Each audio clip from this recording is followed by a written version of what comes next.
Jumpa lagi sobat, melanjutkan kisah Jejak di Balik Kabut karya Esa Mintarja untuk Anda semuanya. Selamat menikmati, salam sejahtera dan bahagia untuk Anda sekeluarga. Salam budaya.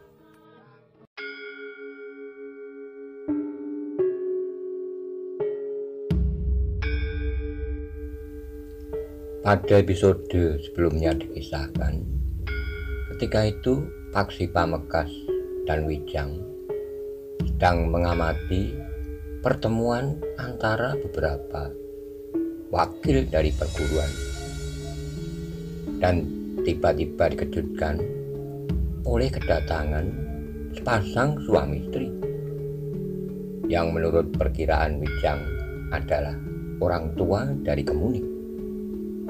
Bagaimana kisah selanjutnya? Simak bersama-sama.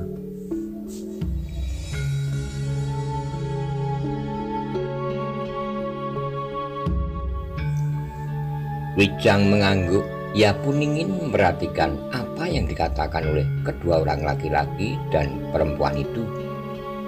Sementara itu Paksi pun berdesis. Ciri-ciri keduanya tepat seperti yang dikatakan Ki Pananggungan.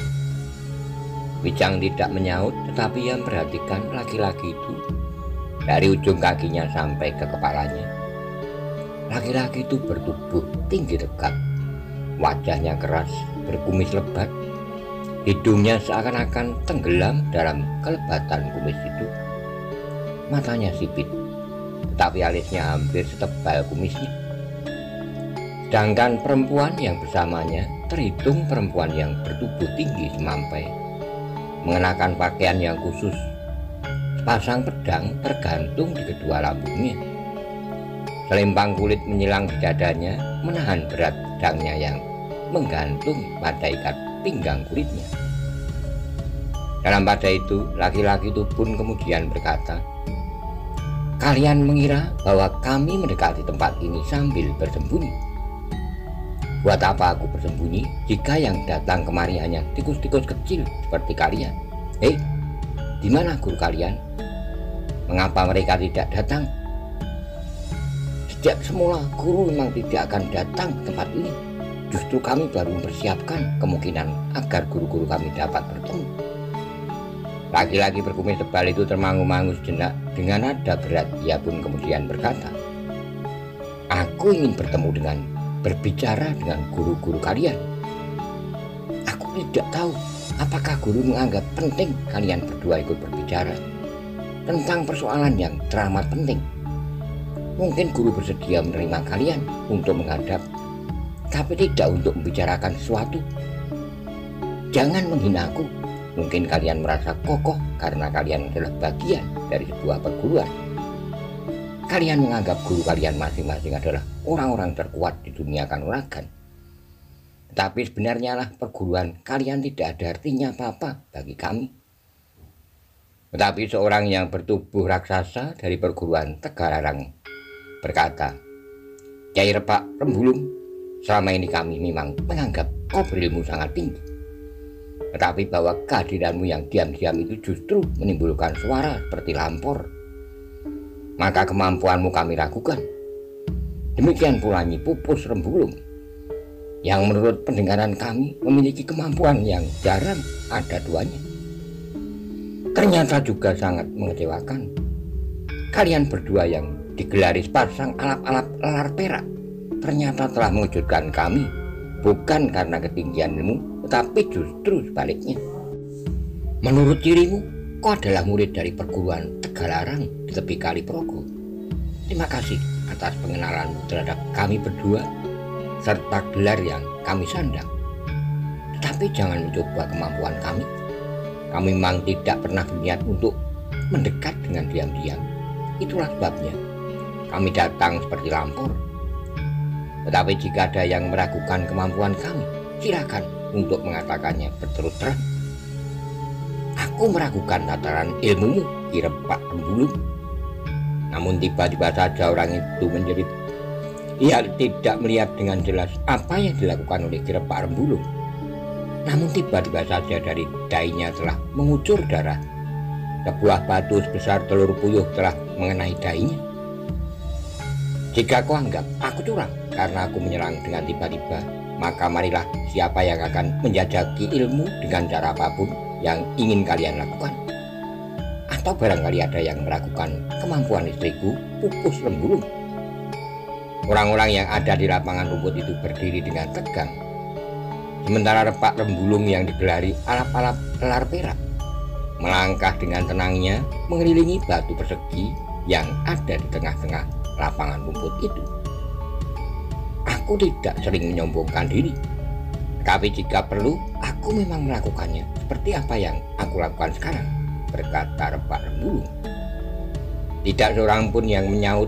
Karena itu maka Repak Rembulung kemudian berkata, katakan kepada gurumu, aku ingin berbicara dengan mereka.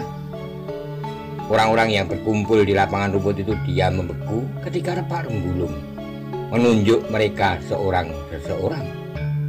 Bahkan kepada orang yang dahinya berdarah itu, ia pun berkata, kau dapat melaporkan apa yang terjadi atas dahimu itu kepada gurumu.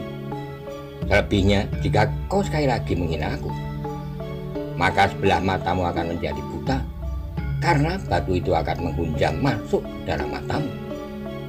Jika kau masih mengulanginya lagi, matamu yang lain akan menjadi buta pula.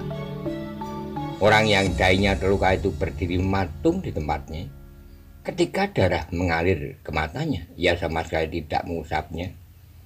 Setiap gerak akan dapat menimbulkan kecurigaan pada Repak Rembulung atau Pupus Rembulung, sehingga mereka dapat melakukan sesuatu yang dapat membahayakan. Atau kalian semuanya dari perguruan yang berbeda-beda ini ingin mencoba bersama-sama? Kami sama sekali tidak berkeberatan, tetapi untuk melawan kalian bersama-sama sulit bagi kami untuk mengendalikan diri. Sehingga jika ada yang mati di antara kalian, kami tidak bertanggung jawab.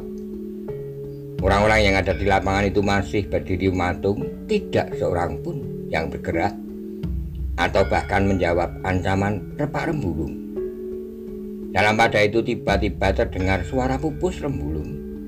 Sudahlah Kakang, marilah kita pergi. Tidak ada gunanya kita berlama-lama di sini.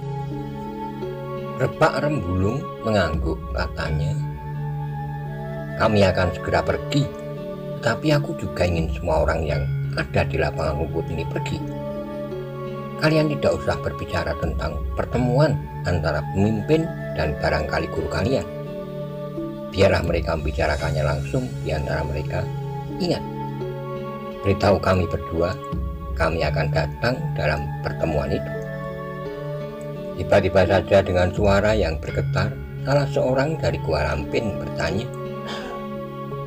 bagaimana kami memberitahukannya kepada Ki Repak Rembulung? Bahkan saat pertemuan itu pada beberapa batang pohon gayam yang ada di sepanjang jalan menuju ke Panjatan.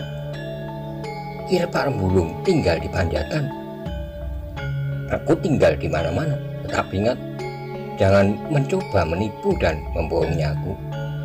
Jika pertemuan itu berlangsung tanpa aku ketahui, serta tidak ada pahatan waktu di beberapa pohon gayam di jalan menuju ke Panjatan, maka kalian akan menyesal. Tidak seorang pun yang bertanya lagi.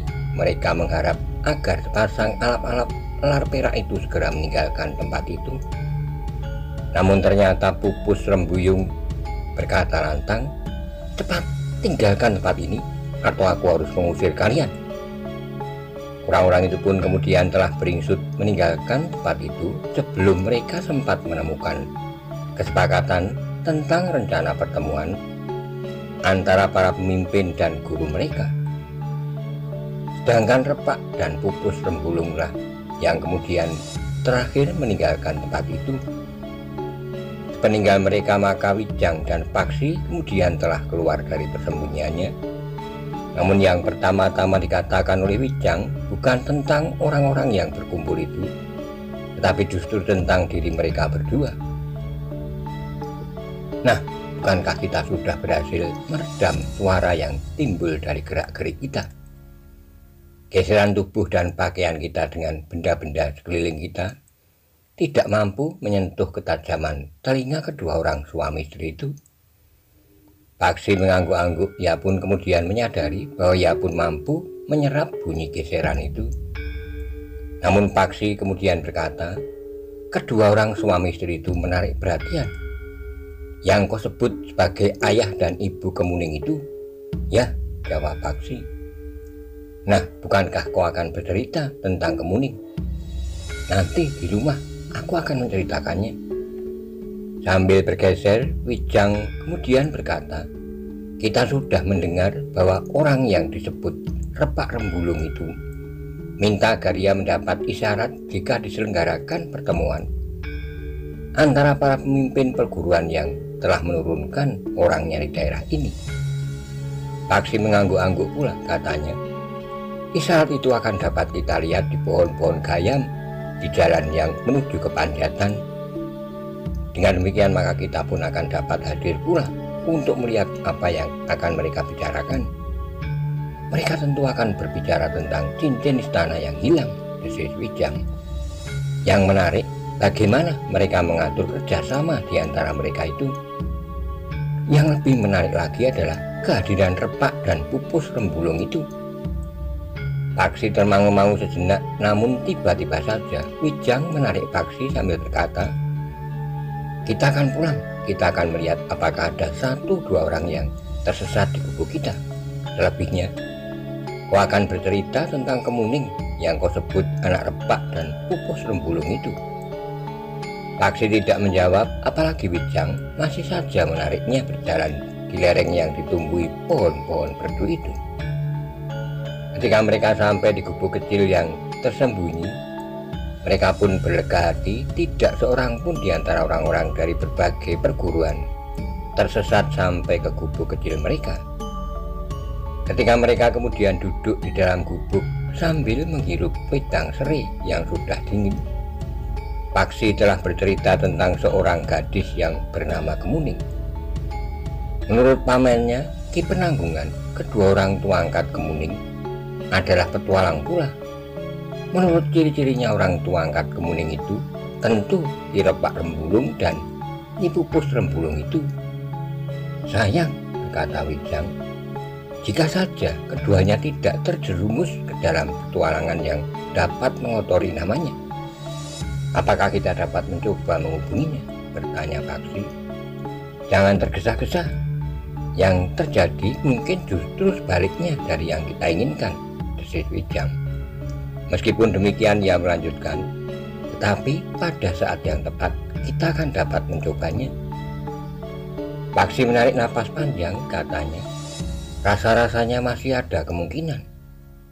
Kita belum tahu sifat-sifatnya lebih jauh, kita baru melihat wujudnya sekilas dan sedikit keterangan dari kepenanggungan itu, sahut Wijang. Paksi tidak menjawab, tetapi kepalanya mengangguk kecil. Nah, sebaiknya kita sekarang pergi ke gua itu. Bawa tongkatmu, kita berlatih lebih bersungguh-sungguh. Paksi tidak membantah, ia pun kemudian bangkit. Diraihnya tongkatnya yang disembunyikannya di antara kerangka gubuk kecilnya. Sementara itu Wijang pun telah melangkah keluar dan dari gubuk kecil itu. Sejenak kemudian keduanya telah berada di dalam gua. Dengan seksama keduanya memperhatikan pahatan yang ada di dalam gua itu. Berapa kali mereka mencobanya sehingga dengan demikian, terutama bagi Paksi, ilmunya menjadi semakin matang. Tongkatnya menjadi semakin berbahaya di tangannya, sementara itu jiwanya pun menjadi semakin mapan.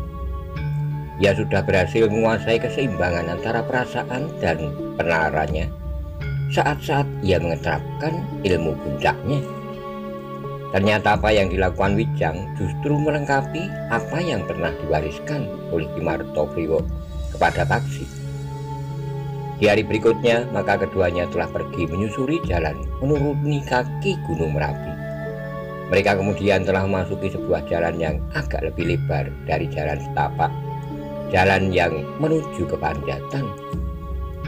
Memang ada beberapa batang pohon gayam, tapi mereka belum melihat isyarat apapun yang terpahat pada pohon gayam itu.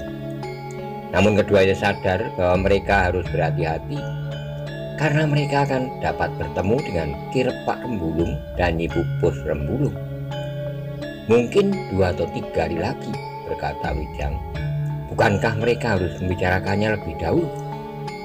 Atau para pemimpin perguruan yang tersinggung itu sengaja tidak mau memenuhi keinginan Repak dan Pupus Rembulung, sahut Paksi.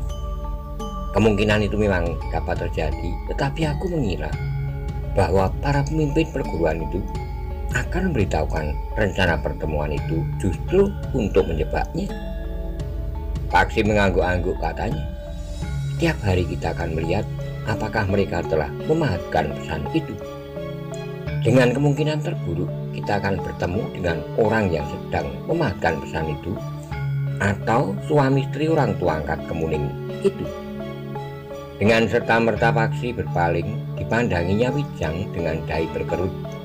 Namun Wijanglah yang bertanya, mengapa? Bukankah Repak dan Pupus Rembulung itu orang tua angkat Kemuning? Bagaimana kau katakan? Paksi menarik napas dalam-dalam sambil mengangguk. Ia menjawab, ya, mereka adalah orang tua angkat Kemuning. Jadi bagaimana? Tidak apa-apa, jawab Paksi. Wijang tertawa, tapi ia tidak mengatakan apa-apa lagi. Keduanya pun melanjutkan langkah mereka menyusuri jalan ke sebuah pedukuhan. Pedukuhan yang tidak terlalu besar, bahkan letaknya agak jauh dari pedukuhan-pedukuhan yang lain. Tapi pedukuhan itu nampak subur, di sekitarnya sawah nampak hijau, ditumbuhi batang padi yang mulai berbunga. Di belakang dinding pedukuhan, pohon nyur berdiri berjajar dari ujung sampai ke ujung. Parit-parit yang mengalir sawah bersusun seperti sebuah tangga raksasa mengalir sepanjang musim. Apakah kita akan pergi ke pedukuhan itu? Bertanya Paksi. Wijang memang agak ragu, namun kemudian katanya, kau yang sudah lama tinggal di sisi selatan kaki Gunung Merapi ini, agaknya sudah mengetahui isi dari pedukuhan itu. Paksi menggeleng, katanya, aku tahu bahwa pedukuhan itu adalah pedukuhan Panjatan, tapi aku belum tahu isi pedukuhan itu. Apakah di pasar kau tidak pernah bertemu dengan orang Panjatan? Mungkin sekali 2 kali pernah, tetapi aku tidak menyadari bahwa mereka adalah orang Panjatan. Baik, jika demikian kita pergi saja ke pasar, tentu masih belum sepi. Kita akan mencoba mencari keterangan tentang pedukuhan ini. Keduanya pun kemudian telah berbelok menyusuri jalan sempit. Mereka tidak langsung pergi ke pedukuhan yang belum mereka ketahui apakah isinya. Meskipun sebelumnya mereka jarang sekali berusaha untuk mengetahui isi sebuah pedukuhan apabila mereka akan memasukinya. Namun justru karena pedukuhan itu disebut oleh Ki Repak Rembulung, maka mereka merasa perlu untuk berhati-hati. Ketika keduanya yang berjalan cepat di sepanjang pematang dan lorong-lorong sempit, sebelum mereka turun ke jalan yang lebih besar yang menuju ke pasar itu, membuat mereka menjadi haus. Karena itu maka Paksi pun mengajak Wijang untuk membeli dawet cendol bagaimana sering dilakukannya. Ketika keduanya sedang menghirup dawet cendol yang segar itu, penjual dawet bertanya, keringat kalian seperti terperas dari tubuh kalian. Dari mana saja kalian berdua? Paksi tersenyum sambil menjawab, kami takut kalau kami kehabisan dawet cendol. Karena itu kami berlari-lari sepanjang jalan. Penjual dawet itu tertawa sementara Paksi berkata selanjutnya, kami bangun kesiangan sementara kami masih harus singgah di Panjatan. Panjatan? Orang itu mengerutkan dahinya. Ya, jawab Paksi. Untuk apa kalian pergi ke Panjatan? Aku mempunyai seorang kawan di Panjatan. Orang itu termangu-mangu sejenak di wajahnya membayang kesan yang aneh. Bahkan penjual dawet itu kemudian bertanya, kau sering pergi ke Panjatan? Ya, kenapa? Jika kau sering pergi ke Panjatan, kau tentu mengetahui keadaan pedukuhan itu. Aku tidak melihat sesuatu yang menarik perhatian di pedukuhan itu. Penjual dawet itu menarik napas dalam-dalam, namun kemudian ia pun berkata, aku juga mempunyai seorang kenalan, bahkan masih terhitung kadang meskipun sudah jauh. Paman juga sering pergi ke Panjatan? Bertanya Wijang kemudian. Tidak, jawab orang itu. Baru 2 atau 3 kali sepanjang umurku. Kenapa? Bertanya Wijang kemudian. Penjual dawet itu menarik napas panjang, namun kemudian ia pun bertanya, jadi kalian benar-benar tidak tahu kenapa Panjatan seakan-akan menjadi terpencil, bukan saja letaknya, tapi juga hubungan antar sesama? Tidak, Paksilah yang menjawab. Penjual dawet itu menarik napas dalam-dalam. Sementara itu Paksi mengulurkan mangkoknya yang telah kosong sambil berkata, lagi paman, aku haus sekali. Ternyata Wijang pun berbuat demikian pula. Sambil menyerahkan semangkok dawet kepada keduanya, maka penjual dawet itu pun berkata, sebenarnya orang-orang Panjatan adalah orang-orang yang ramah, tapi di Pedukuhan itu ada sebuah keluarga yang membuat nama Pedukuhan itu menjadi buram.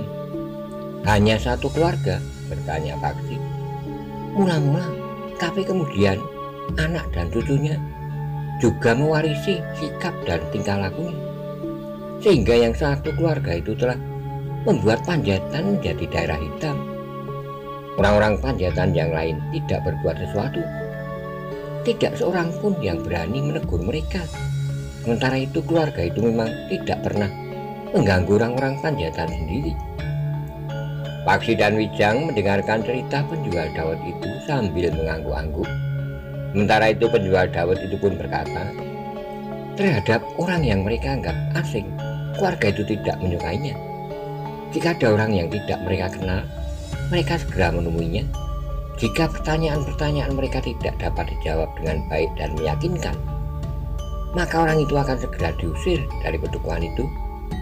Jika yang datang seorang tamu dari keluarga yang tinggal di Pedukuhan itu, mereka harus meyakinkan kebenarannya. Apakah orang-orang Panjatan tidak pernah keluar dari Pedukuhannya, pergi ke pasar misalnya? Ya, mereka juga pergi ke pasar, tidak ada masalah bagi mereka. Bahkan keluarga orang yang ditakuti itu pun juga pergi ke pasar. Rasa-rasanya mereka sama sekali tidak mempunyai beban apapun. Namun orang-orang lainlah yang biasanya membuat jarak dengan mereka. Apakah mereka tidak merasa tersinggung? Itulah yang menarik. Mereka tidak merasa tersinggung. Mereka seakan-akan mengerti mengapa orang lain bersikap demikian terhadap mereka. Ketika kemudian mangkok Paksi dan Wijang telah menjadi kosong, maka penjual dawet itu pun bertanya, lagi? Paksi menggeliat sambil berkata, perutku sudah tidak dapat muat lagi paman. Penjual dawet itu pun tertawa katanya, kemarin seorang membeli dawet 4 mangkok sekaligus. Oh, bukan main, sahut Wijang. Penjual dawet itu tertawa katanya, orang itu justru salah seorang di antara keluarga yang ditakuti di Panjatan, seorang anak muda sebaya dengan Paksi. Paksi mengangguk-angguk sementara Wijang pun tertawa katanya, Paksi juga dapat menelan dawet 4 mangkok sekaligus jika kebetulan ia lapar. Paksi pun demikianlah keduanya pun kemudian pergi ke pandai besi di sudut pasar itu. Ketika mereka menyinggung Pedukuhan Panjatan, maka seorang di antara pandai besi itu pun telah menceritakan keadaan Pedukuhan itu sebagaimana cerita penjual dawet itu. Bahkan kemudian ia pun berkata, rumahku juga di Panjatan, tapi aku jarang-jarang pulang. Siang malam aku berada di sini. Hanya kadang-kadang saja aku pulang. Sebenarnya orang yang dianggap asing pun tidak usah takut. Jika keluarga Songgo Samudro tidak menyenangi kehadirannya, ia akan minta orang itu dengan baik-baik pergi. Jika orang itu melawan, baru akan terjadi kekerasan. Mengapa keluarga Songgo Samudro tidak menyenangi kehadiran orang yang dianggap asing? Bertanya Paksi yang sudah terbiasa duduk-duduk di tempat pandai besi itu bekerja. Mereka memang merasa curiga bahwa orang-orang yang dianggap asing itu akan mengganggu keluarga mereka. Paksi mengangguk-angguk tetapi ia tidak bertanya lagi. Beberapa saat Paksi dan Wijang duduk menunggu pandai besi yang dengan kawan-kawannya membuat sebuah kapak kecil pembelah kayu. Namun kemudian keduanya pun minta diri. Kau tidak memerlukan apa-apa hari ini, Paksi? Bertanya pandai besi itu. Lain kali saja, jawab Paksi sambil melangkah meninggalkan tempat itu bersama Wijang. Sambil berjalan di antara banyak orang di pasar, Wijang pun berdesis. Tentu ada hubungan antara Songgo Samudro dengan Ki Repak Rembulung. Paksi mengangguk sambil menjawab, ya, aku pun berpendapat begitu. Dengan dukungan orang-orang Panjatan, agaknya Repak dan Pupus Rembulung berani bersikap menantang orang-orang dari perguruan yang sudah punya nama itu. Kau kenal nama pandai besi yang berasal dari Panjatan itu? Bertanya Wijang. Kenal? Kenapa? Kita pergi ke Panjatan, kita akan mencari pandai besi itu, berkata Wijang. Kemudian, namun demikian Wijang berkata selanjutnya, tetapi tidak sekarang, besok atau lusa, sambil melihat-lihat apakah sudah ada isyarat pada batang pohon gayam itu. Paksi mengangguk sambil menjawab, ya, sementara itu kita masih mempunyai waktu untuk meyakinkan keadaan pedukuhan itu. Demikianlah keduanya kemudian segera kembali ke gubuk mereka. Mereka merencanakan untuk pergi ke Panjatan 2 hari lagi. Mereka berharap bahwa sudah ada isyarat tentang pertemuan yang akan diadakan oleh beberapa orang pemimpin perguruan. Namun di hari berikutnya keduanya masih mendapat beberapa keterangan lagi tentang Panjatan. Tidak bertentangan dengan keterangan yang terdahulu. Namun seorang pedagang gula kelapa mengatakan bahwa di hari-hari terakhir nampaknya ada kesibukan khusus dari keluarga yang menyebut Trah Songgo Samudro itu. Trah Songgo Samudro? Jadi Songgo Samudro itu sendiri apa masih ada? Bertanya Paksi. Pedagang gula itu menggeleng katanya. Sudah lama Songgo Samudro itu meninggal. Yang ada adalah anak cucu dan cicitnya yang meneruskan kegiatannya. Siapakah yang sekarang menjadi pemimpinnya? Bertanya Paksi pula. Untuk apa kau bertanya tentang pemimpin Trah Songgo Samudro itu? Oh, tidak apa-apa, jawab Paksi dengan serta-merta. Sekedar didorong oleh perasaan ingin tahu saja. Penjual gula kelapa itu tersenyum. Untunglah bahwa ia tidak menaruh perhatian lebih jauh karena pedagang gula itu segera sibuk dengan pekerjaannya. Paksi dan Wijang yang kemudian meninggalkan pedagang gula itu pun telah duduk di depan penjual nasi tumpang bersama Kinong yang kebetulan sedang beristirahat. Makanlah, berkata Paksi. Kinong memandang Paksi dengan sepasang matanya yang bening. Dengan jujur ia berkata, aku memang belum makan sejak pagi, tapi aku sudah mendapat uang beberapa keping. Simpanlah, bukankah kau sedang menabung? Biarlah aku yang membayar nasi tumpang itu. Kinong mandang Paksi dan Wijang berganti-ganti, sementara Wijang berkata, jangan malu, aku juga akan membeli nasi tumpang itu. Aku juga belum makan. Ketiganya pun kemudian telah makan nasi tumpang tanpa menghiraukan orang yang berlalu lalang di sekitarnya. Bahkan kemudian 2 orang ayah dan anaknya sebesar Kinong juga duduk di sebelah mereka membeli nasi tumpang. Kinong terkejut ketika tiba-tiba ia mendengar suara ibunya yang sudah berdiri di belakangnya. Kinong, sedang apa kau di situ, Kinong berpaling. Anak itu pun kemudian bangkit berdiri sambil memegangi pincuk nasi tumpangnya. Sambil mengunyah, anak itu menjawab, Kakang Paksi membelikan nasi tumpang. Tiap kali kau dibelikan nasi tumpang, dawet, bahkan makanan. Paksilah yang menjawab sambil tersenyum. Ketika Kinong lewat, kebetulan kami sedang makan, Bibi. Terima kasih, nggih, jawab Ibu Kinong. Bibi tidak makan? Bertanya Paksi. Terima kasih, nggih, terima kasih. Ibu Kinong pun kemudian beranjak pergi, dihampirinya seorang perempuan yang sedang berbelanja. Tapi dengan muka cemberut perempuan itu berkata, aku sudah mengajak pembantuku. Ibu Kinong pun bergeser surut, ia sudah terbiasa mendapat jawaban seperti itu. Namun kemudian dengan berlari-lari kecil, Ibu Kinong mendekati seorang perempuan lain yang membawa 2 kereneng di kedua tangannya.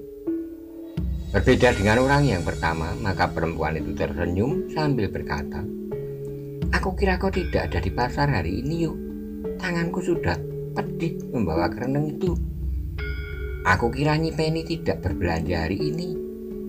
Aku sedang perbaiki rumah, yuk.